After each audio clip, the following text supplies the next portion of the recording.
They feel like a warning and maybe hope. Let's see. Valentine, the ruins are no place for you to play. They'll kill you if you come back here again. That stark warning from ruins, paired with her line. Children, stay away from plotters. Ah, so the danger isn't just the place, the ruins. It's the people, the plotters. It makes the threat more specific, more insidious. It's not just decay, it's deception, active plotting. It puts a human, treacherous face on the danger. Okay, and the last one, the hopeful bit from ruins. Save yourself and run down to the sea. Find a place to lay and wait for me. Paired with children, trust in the potter. Potter as in a creator, a higher power. That's the implication, I think. It takes the idea of finding physical safety by the sea. And anchors it spiritually, suggesting that true refuge, real peace amidst the chaos, might require something more than just running. It requires trust in something larger. Exactly. It contrasts the specific human threat of plotters with a more transcendent source of hope or guidance in the potter. So looking back at all this, Mildred Choach's pairings, they really do create something new, don't they? Absolutely. It's not just that the themes overlap, it's how the juxtaposition forces a new interpretation, a deeper or maybe a different meaning entirely. It really shows how art isn't static. A song from years ago, poetry from yesterday. They can suddenly spark this dialogue. And it tells us something powerful about resilience, about danger, about guidance, maybe specifically for this moment, through her lens. So what's the takeaway here for you listening to this? Well, you've heard the journey. A contemporary Kenyan poet finds this really deep connection between her own intense recent work and this older song. It's just such a vivid example of how art keeps speaking, right? Sometimes in ways the original artist or even the later artist didn't initially expect. It responds to new realities. Maybe with a new urgency. Yeah. And it leaves me, at least with this thought, to chew on. One of Mildred's lines asks if the silent song is really silenced. Or is it? Right. So does this act of recontextualizing, of weaving old lyrics with new poetry, does that act as a kind of reawakening? Does it ensure the voice, the message, isn't silenced, that it continues and evolves? Or is it maybe creating something entirely new, a different song altogether, born from the fragments? That's the question, isn't it? And it makes you wonder, what other connections are just sitting there buried in the music you listen to, the books you read, the art you see? What dormant messages are waiting for you to find them and maybe bring them into dialogue with your own experience right now? Exactly. Something to think about. Literally yesterday, July 6, 2025, this Kenyan screenwriter and poet, Mildred Choach, she revisited an old social media post of hers. It was just a YouTube link she'd shared years ago. The band O.Children, their song Ruins. O.Children, Ruins. I remember that track. Moody. Very. And her comment back then was just a lighthearted baritone. Okay. So she listens again. Right. And here's where it gets really interesting, as you said. She listened again. And yeah, it still sounded good. The video was still captivating. Right. But more than that, she realized some lines from Ruins felt like they perfectly complemented lines from two of her own recent poems. Okay, wait. Recent poems? Very recent. Written during the 2025 Poetry Marathon. Okay, so now let's bring in Mildred Choach's poetry from that marathon session. Two specific poems. Right. Poem 1.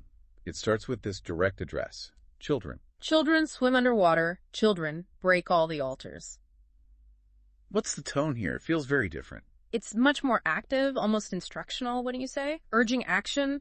Yeah. Children, educate the voters. Children, trust in the potter. Children, stay away from plotters. Plotters, okay. It keeps repeating, children, swim underwater. Yes. And then, children, be like otters. Children, both sons and daughters. But then there's a twist. Oh. The last line. Children, no, you're adult otters. Ah. Okay, so a sudden shift, like time's up for childhood. Precisely. A kind of forced maturity or maybe a realization of the burden they carry. And poem 2. Poem 2 is shorter, starker, almost philosophical. Then carnivores without any mores bared their bloody fangs. Wow.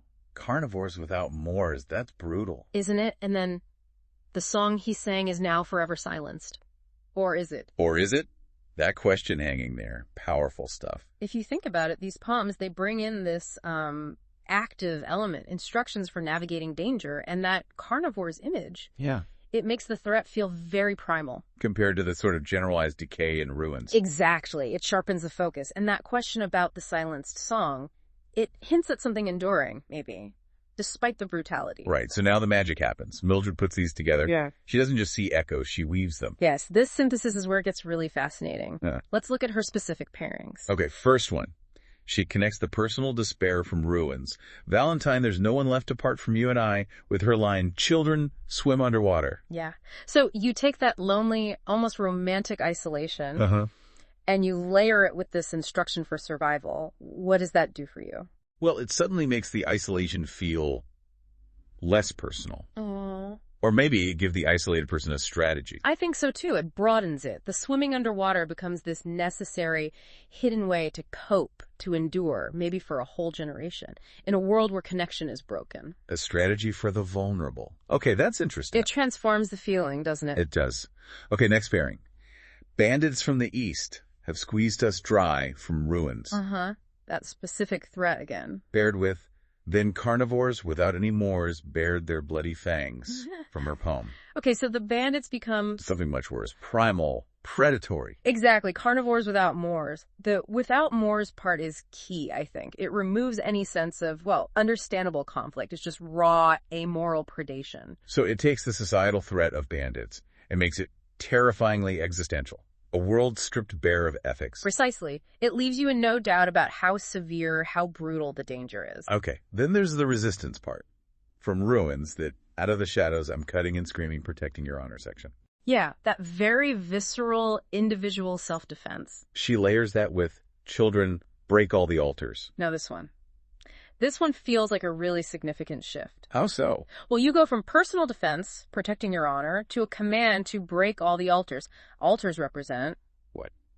Well, systems, beliefs, power structures. Yeah, established things people revere, maybe blindly. Right, so putting them together suggests that maybe true resistance isn't just fighting back individually. Yeah, but actually dismantling the underlying structures, the altars that maybe created the ruins in the first place. Exactly. It elevates the struggle from mere survival to something revolutionary, a call for fundamental change. That's a powerful combination. It really is.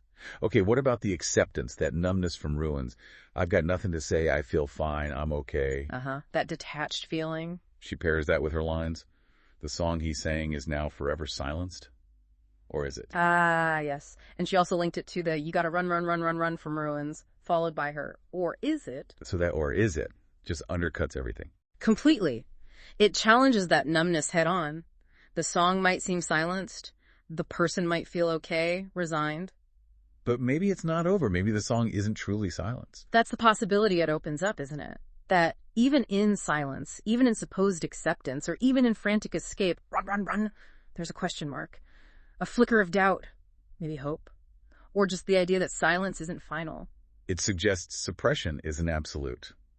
And maybe running isn't the only answer, or even a possible one if the doubt follows you. Yeah, it complicates both the resignation and the escape. It suggests something deeper is at play, perhaps the persistence of spirit or art itself. Okay, fascinating. And the final pairings.